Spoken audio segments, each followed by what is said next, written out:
Para podermos agora passar a coisas um bocadinho mais complicadas, vamos rever a primeira lei da termodinâmica. Nós falámos dela já no segundo período, presencialmente.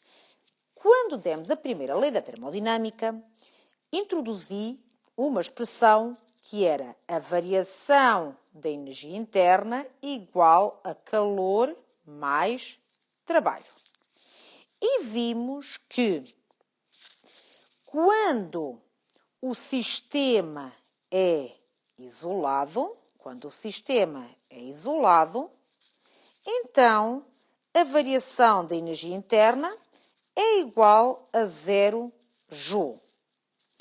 Quando o sistema é aberto ou fechado, ou seja, não isolado, a variação da energia interna pode ser ou não igual a 0 Joule. Ele pode também ser igual a 0 Joule. A variação de energia interna também pode ser igual a 0.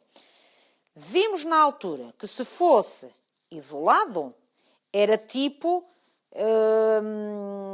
era tão bom como ouvir dizer na química que eram as condições PTN. Ou seja, sistema é isolado, o exercício diz, sistema é isolado, nós vamos e espetamos logo, variação de energia interna igual a 0 e ficamos todos contentes. Pronto. No entanto, sabemos que se a variação de energia interna for igual a 0, não significa de forma alguma que seja isolado.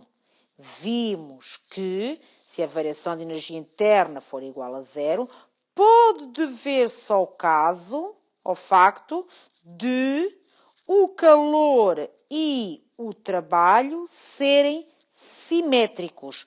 Se forem simétricos, vão anular-se e a variação de energia interna vai ser nula. Por exemplo, se eu dou 200 joules ao meu sistema sob a forma de calor e o sistema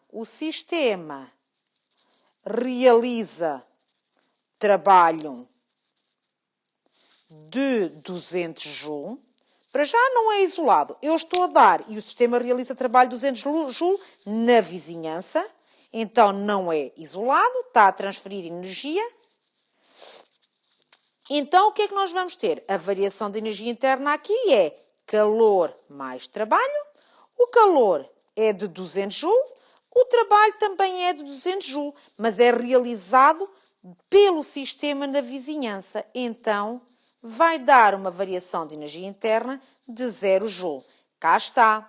A energia interna não varia, não significa isolado. Mas isolado significa que a variação da energia interna é nula. Aqui, isolado apenas implica variação de energia interna e ser igual a 0. Variação de energia interna igual a 0 não implica ser isolado. Já tínhamos, então, falado nisso. Vamos agora tratar de um exercício. Determinar a temperatura final de um sistema. Queremos a temperatura final de um sistema constituído pela mistura de pode ser 600 gramas de água a 4 graus Celsius negativos e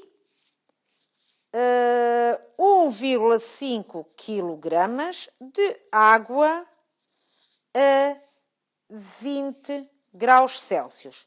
Sendo o sistema isolado, vamos, por exemplo, pôr dentro de uma garrafa termo e vamos ver qual é a temperatura final. Nós sabemos que o calor flui do corpo que está a uma temperatura maior para o corpo que está a uma temperatura menor, em que aqui temos o T superior a T'. Então, o calor transfere sempre do que está a maior temperatura para o que está a uma menor temperatura. Então, qual vai ser a nossa fonte? A fonte vai ser a água e o receptor vai ser o gelo. Aqui tem que ter muito cuidado. A fonte é a água, o receptor é o gelo, mas o gelo também é água. Então, eu tenho que frisar bem quem é quem. A fonte é a água líquida. O receptor é o gelo ou a água no estado sólido. Pronto. Então, vou ter o gelo. Eu disse que eram os 600 gramas, ou seja, 0,600 quilogramas. Vão receber energia que vem de 1,5 litro de água. 1,5 litro que corresponde a 1,5 kg, uma vez que a densidade da água, o ρ, é de 1 grama por centímetro cúbico, ou 1 kg por decímetro cúbico. Então, o calor que vai permitir a fusão do gelo e o aumento da temperatura vem da água líquida. Vamos ter, então, se o sistema é isolado, o calor que sai da água no estado líquido, somado ao calor que entra no cubo de gelo, vai ser igual a zero. O calor que sai na água líquida faz com que a água passe dos 20 graus Celsius para uma temperatura final inferior a 20 graus Celsius. Temos que ir calcular porque é essa a nossa incógnita. No caso do que entra no gelo, temos de menos 4 graus Celsius, tem que aumentar a temperatura até 0 graus Celsius. Estava no estado sólido, mantém o estado sólido. Está no estado sólido fundente, então mantendo a temperatura, asneira. Aqui, estado sólido. Eu digo sólido e escrevo líquido. Sólido. Fundente. Então, aqui vai estar no estado líquido. E depois, então, a temperatura aumenta até uma temperatura final inferior a 20 e já sabemos que tem que ser superior a zero. Então, a temperatura final vai ser inferior a 20 graus Celsius e superior a 0 graus Celsius. O que é que nós vamos ter? Vamos ter uma chamada temperatura de equilíbrio. Vai ocorrer transferência do corpo que está a maior temperatura para o corpo que está a uma maior temperatura e vão ficar os dois à mesma temperatura, a temperatura de equilíbrio. Então, vamos ter, no caso da água líquida, a energia ou calor é igual a mc, variação da temperatura. Qual era a massa da água líquida? 1,5 kg. Capacidade térmica máxima da água no estado líquido? 4.180 joule por quilograma, graus Celsius. Qual é a variação da temperatura sofrida pela água líquida? Temperatura final menos temperatura inicial.